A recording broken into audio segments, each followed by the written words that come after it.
Hi! Welcome to Tahanan Cruise. I'm Mara.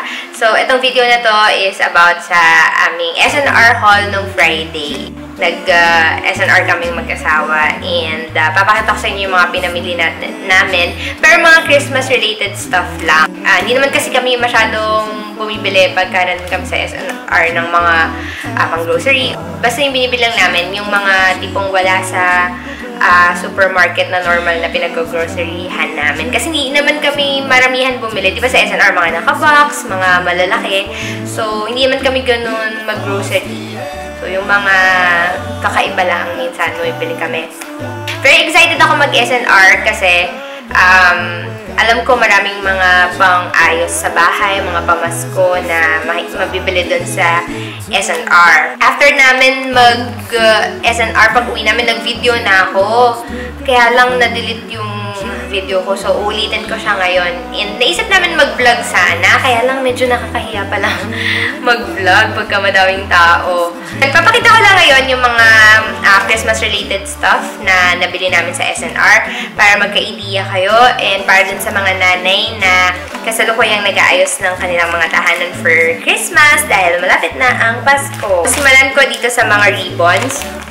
Itong ribbon na to, binili ko siya for extra lang. Kung napanood nyo yung Instagram live ko, meron kaming wreath na binili sa SNR last year. Meron siyang ribbon na kagaya nito. Nung nakita ko yung mga ribbons na to last year, bumili na ako para ipang-ayos din sa garlands namin, dalawa. Tsaka dun sa Christmas tree namin para magmukhang talagang iisa lang yung gumawa. Tsaka iisa lang yung itsura para ano yun, hindi iba-iba, hindi magulo. So, bumili ko ngayon ng extra na dalawa just in case masira yung mga ribbons namin. And kung hindi na magkaroon sa SNR. Kasi minsan, parang kung ngayon meron sa SNR, the following year, parang wala. Yung mga ano namin, mga nakasabit namin sa garlands, sa Christmas tree namin, na mga flash ornaments. Last year, parang wala akong nakitang ganun sa SNR eh. So, bumili na ako for extra sakaling masira yung mga ribbons na nakakabit dun sa mga decor namin. Bumili din ako ng ganitong ribbons. Ayan. Ay, nga pala, ito, medyo may kamahalan siya. 229. And walang nakalagay kung gaano siya kahaba.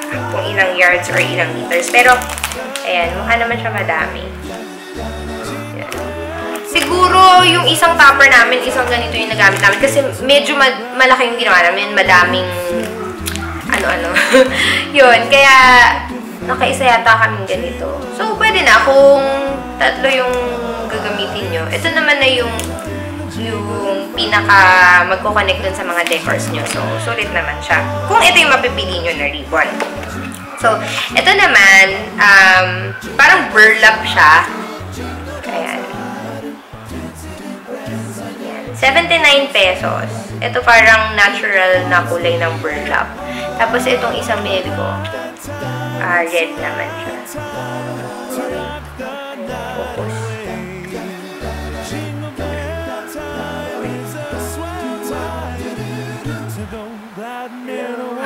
Ayaw focus. So, pero ito red. Pinuksan ko siya. Yun nga. Para siyang burlap. Ayan. Ang binili ko na, tatlo nitong red. Saan ba? Ayan. Tatlong red. At saka tatlo nitong parang natural. Ayan. For extra and kasi gagamitin ko sana to sa mga gifts. Parang nakalagay kung gaano karami. Pero, ayan, madami din siya. Ayan. So, gagamitin ko sana to sa mga gifts namin. Para pare-pareho yung mga ribbon. Kaya, tigatlo na yung binili ko. Para hindi ako palangin. Ang dami regaluhan. Ang dami regaluhan, no? So, yun. Mahilig din ako sa wrappers. Pero, kasi, lately, mas gusto ko yung plain lang yung ginagamit ko na wrapper. Tapos, para malaro ko yung mga ribbons saka yung mga tags na ilalagay ko. Usually, ginagamit ko craft paper.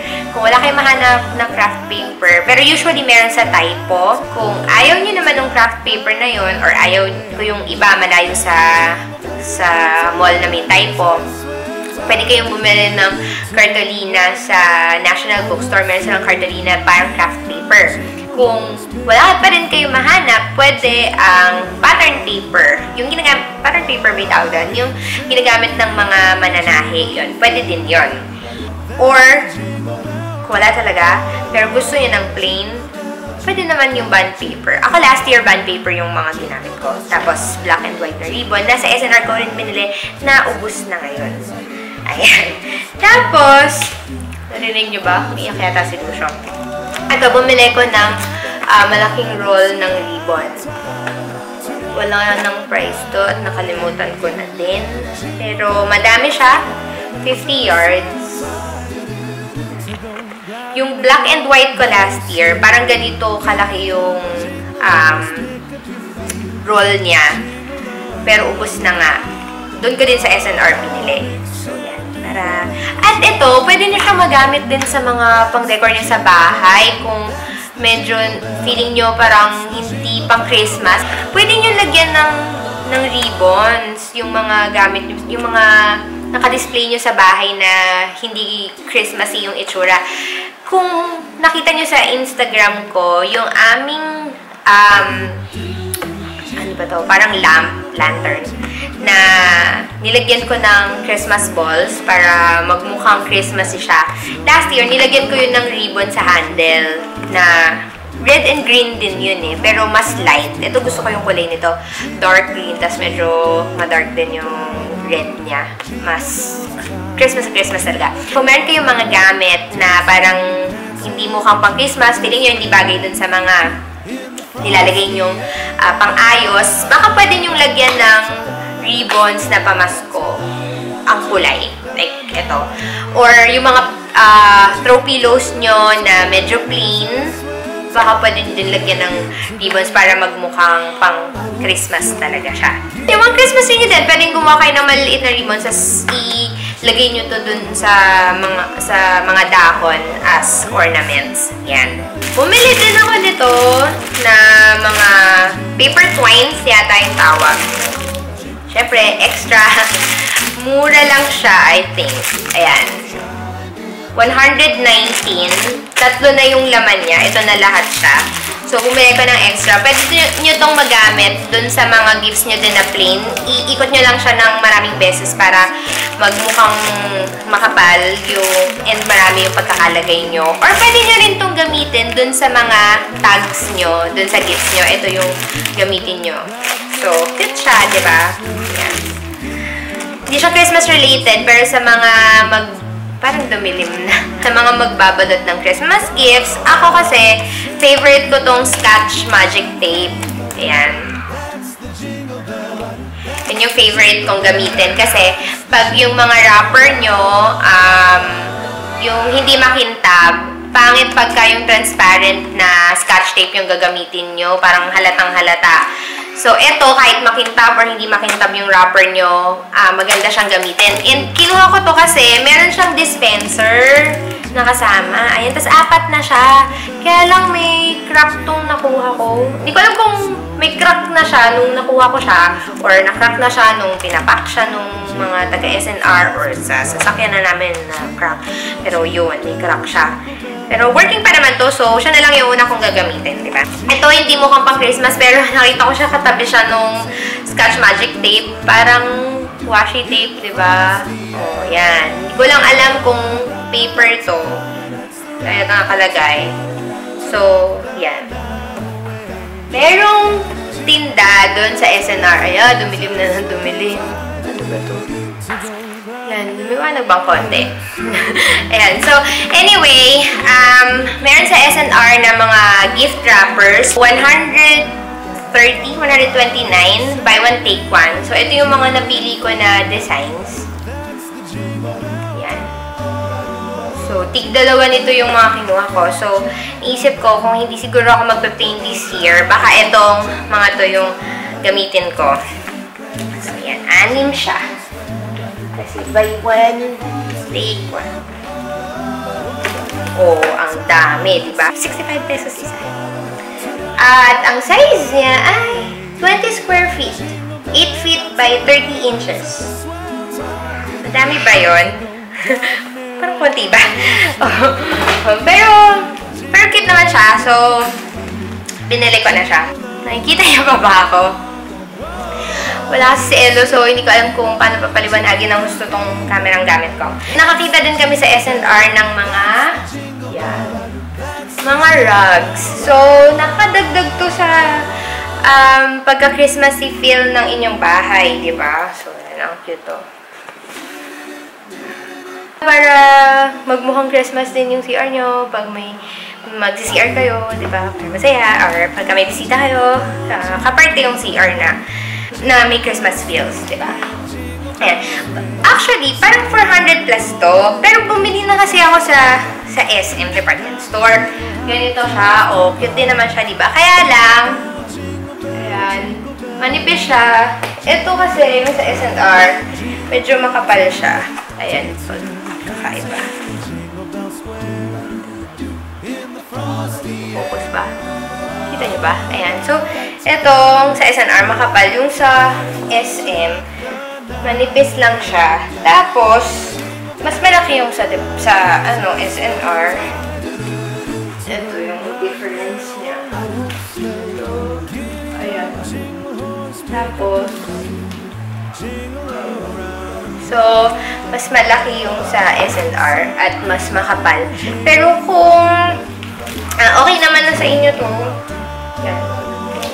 Cute din na sa SM Department Store, 149 pesos lang, diba?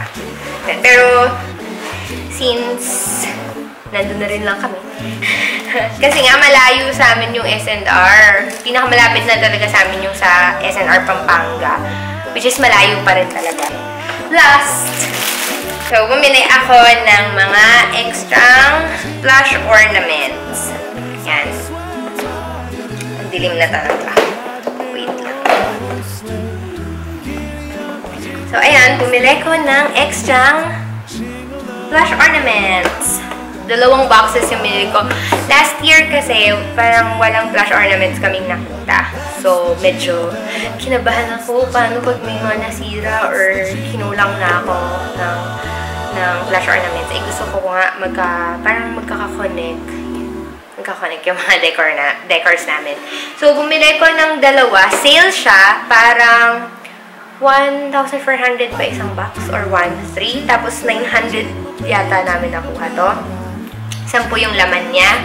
And sobrang cute nila, di ba? Ayan. Tapos, meron, actually, parang magkamukhang set tong kinuha ko.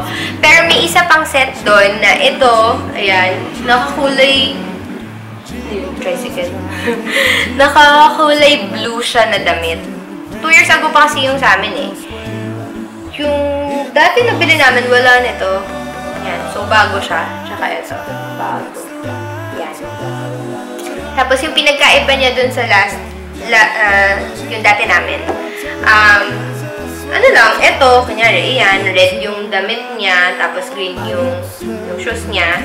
Pero dito, green yung damit niya, tapos red yung shoes niya. Ganun lang, parang baliktad lang yung colors. Tapos yung mga scarf nito, parang iba lang. Pero ganun pa din naman, ganun pa din halos yung kulay.